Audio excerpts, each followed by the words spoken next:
Students, today we are going to discuss about Employees Compensation Act 1923. Why I mentioned the Employees Compensation Act means before 2009 we were using the term Workmen's Compensation Act. Then later on, with few changes and improvements, this act has been renamed as Employees Compensation Act 1923. The changes which they did is regarding the amount of compensation is being increased, and also the term or the privileges is being increased with the workman. For that reason they have changed as employees. Now, what is the main objective of Employees Compensation Act is to impose an obligation upon the employers to pay compensation to workers for accident arising out of and in course of employment. This is what the main reason to introduce this act.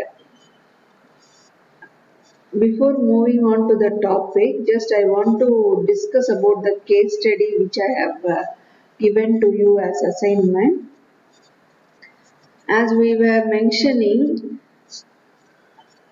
here in this case analysis, what we have to observe is the employee age, employee name, and what type of industry is working upon, and what type of accident he arised out of the employment, and who are all the people dependent with the employee, and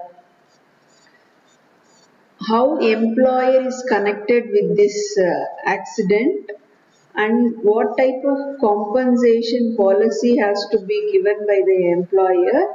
But actually what this employee Rajiv got compensation through insurance policy.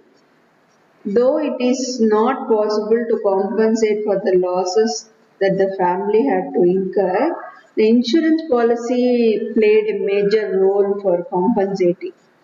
And then the family got compensation only which is being loss of income due to the accident arised out of the employment.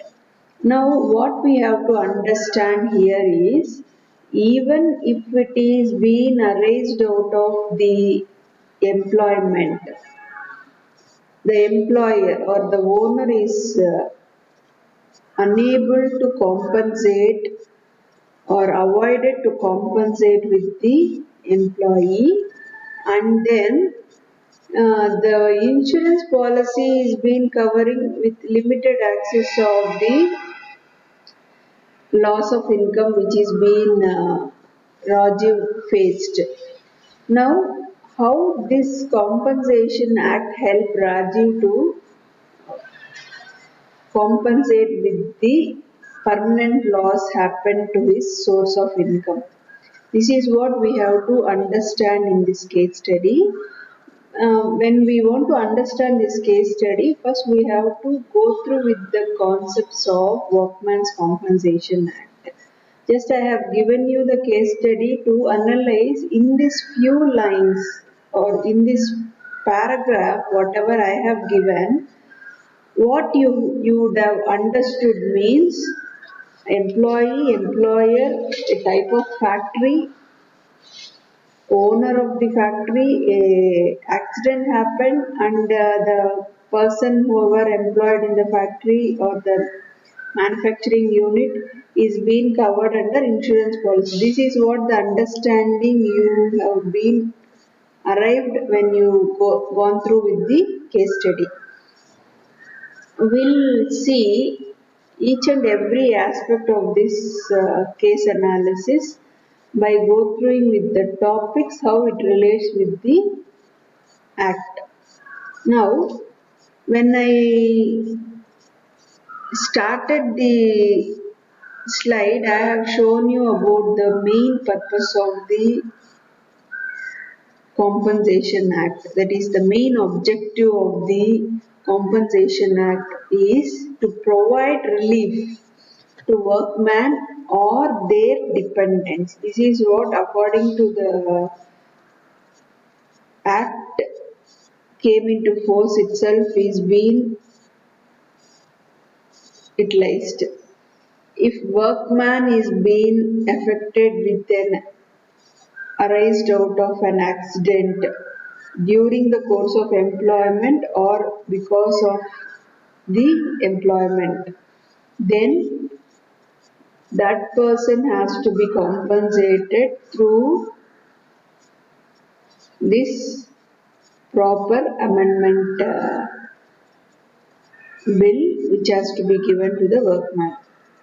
Now, the relief how they are going to get is in the form of money based on the accident or the type of disablement he has come across with the accident. Now, this is what the main objective. Why this act has been introduced means before introducing this act, employers are being safeguarded with the violations which they are doing in case of accident arising out of employment. They won't consent that is an injury, and also workman's working with several persons for common purpose also employer is not liable to compensate during that is before this act has been passed, and also they are being neglecting to compensate with the employees loss when they are being injured within the premises of the industry, and also end of personal action with death also came to that particular employee, and they are not at all taking the responsibility of the reason behind the death or the disablement which is happened to the employee. In these cases only the act has been passed as Employees Compensation Act 1923. This is what the main reason, that is that obligation which is being imposed to the employer to give compensation based on the regulations only, this act has been introduced. Now, in what ways an employee can claim compensation is we have two ways, that is when an employee injured in course of or during his employment means he can go with two choices. One is filing a civil suit or claim compensation under Employee Compensation Act. And other one thing we have to remember is he cannot file a suit for damages in any court of law because this existence of agreement between employee and employer for payment of compensation if he is doing means he cannot go for damages in the court of law. Then comparisons when we go, if I said two choices are there for an injured employee. One is civil suit or he can claim with compensation. If he is claiming with civil suit, then civil suit having a chances of going with the employer's law of torts which cannot be defended properly, whereas if you go through employee compensation act means it is safe and also cost wise very less to claim the compensation by the employee. So it is advisable for the employee to claim through compensation act. Now, as I said, what are all the industries is applicable to this Compensation Act means it is factories, mines, plantations, transport establishments, construction works, railways, ships, circuses,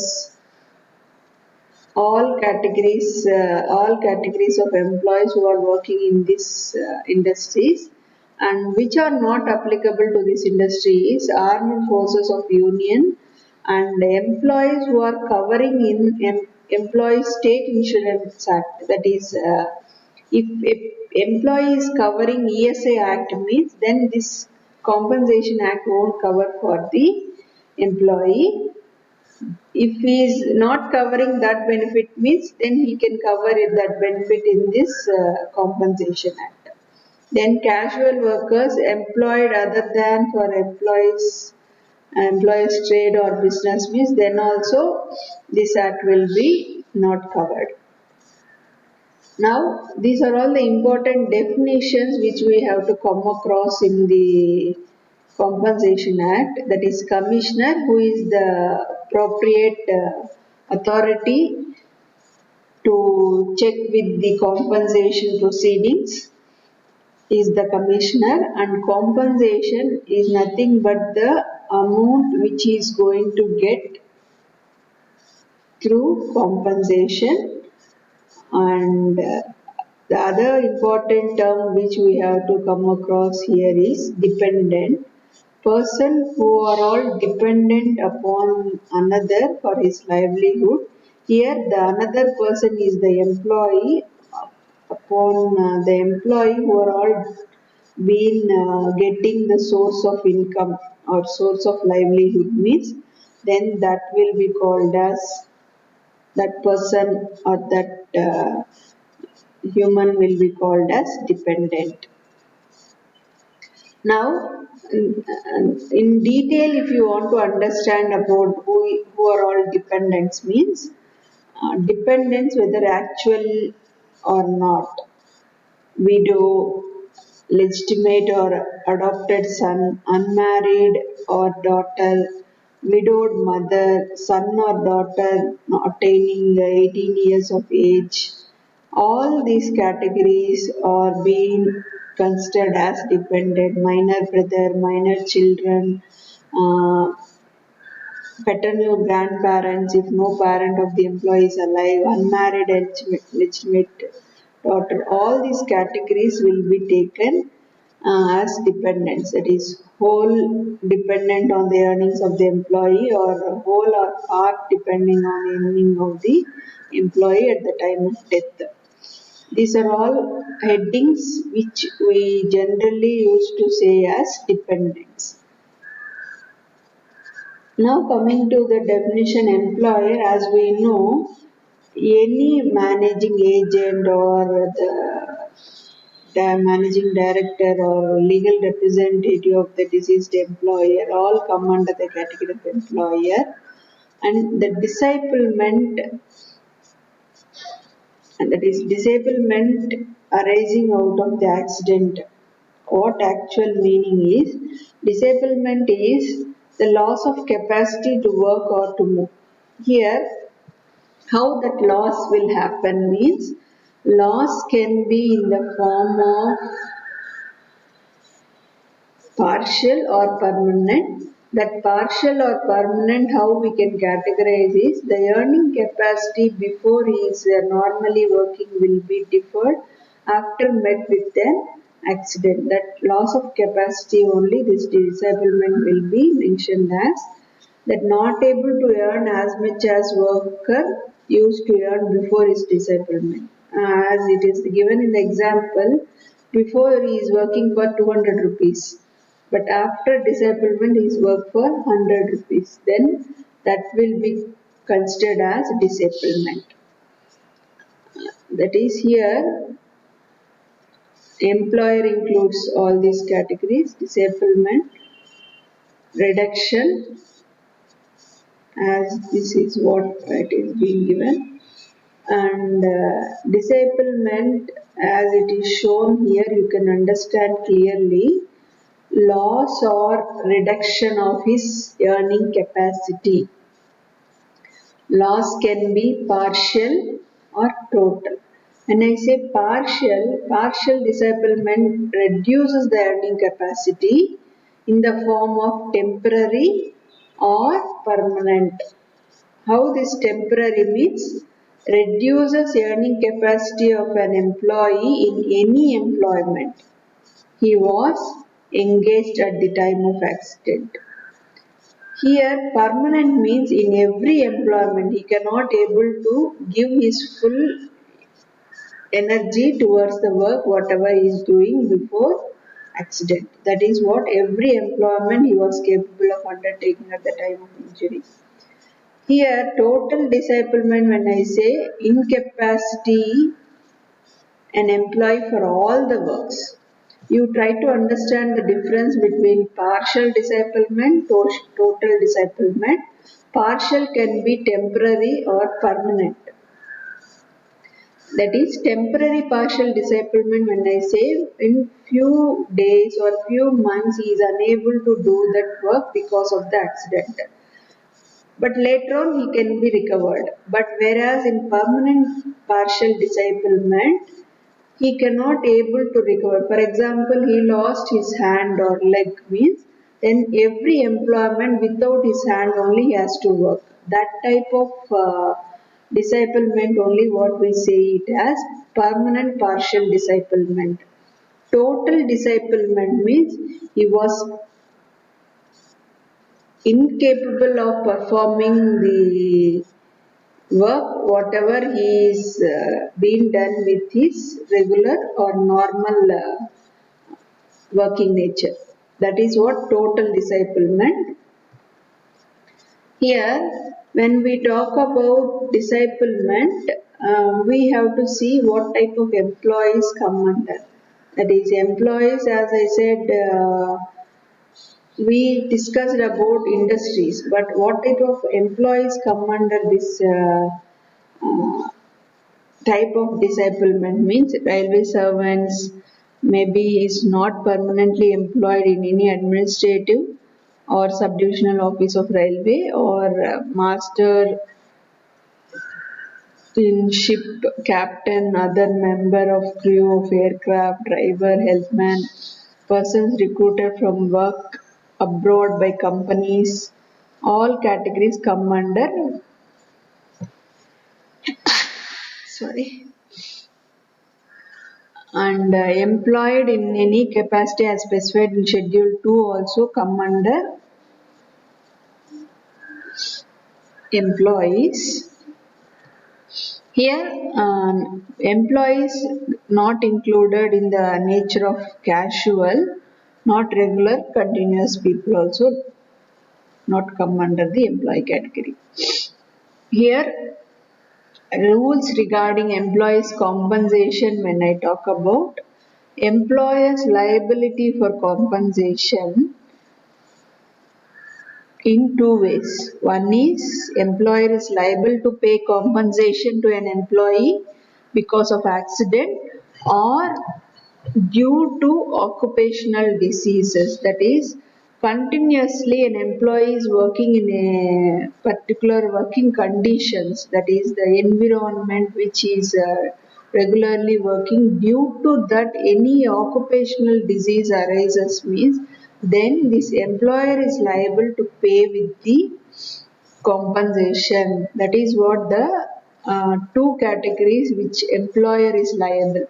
One is accident, that accident arising out of, that is due to reason or in course during the time of employment, that is during the working hours means then this employer is liable to pay compensation, and if the employee is exposed to certain diseases inherent in those occupations. Take example of daily the employee is working in a cool environment. Because of that, or if employee working in a heat temperature is in higher side. Due to that regular working conditions of that employee, he come across with a disease. Then that will be considered as occupational diseases, and those diseases all are mentioned in the schedule. I will be showing you in the end of my session also. Those categories can come under occupational diseases. These are all the two categories when an employer is liable to pay compensation. Then employer's liability or non-liability to pay compensation can be categorized into two. As I said, liability to pay compensation is when accident or exposed to a certain occupational diseases. When an employee is not liable means when the injury is not exceeding 3 days, whether it is total or partial, then employer is not liable. And that too, workman under influence of drink or drugs at the time of accident means then also employer is not liable. Here the loopholes which an employer will have when he is defending in the lawsuit. That is what I said. Instead of going with lawsuit, if he is going with Employee Compensation Act means he can defend properly. When we are going with lawsuits means here employer may divert the cases in the form of workman has been undergone with drink or drugs during the accident period. That is what the loopholes employer will have. In that cases, employer is not liable to pay compensation. For that reason only, we have to make sure that during our accident time, how the compensation is being given when workman is not undergone with any influences. Then other one case is when he is disobeying with the regulations or rules in the company or in the industry where he is working, or he is being removed or disregarded with the safety measures means then also, for example, he is welding something, he is not using the glasses or he is not using the shield of iron. In that cases, he met with an accident means then also employer is not liable to pay with the compensation. This is what the conditions as I given in the left and right columns you can understand. Left column talks about how on what way employer can liable. If we are talking about employer is not liable means when he met with an injury, when he met with an workman,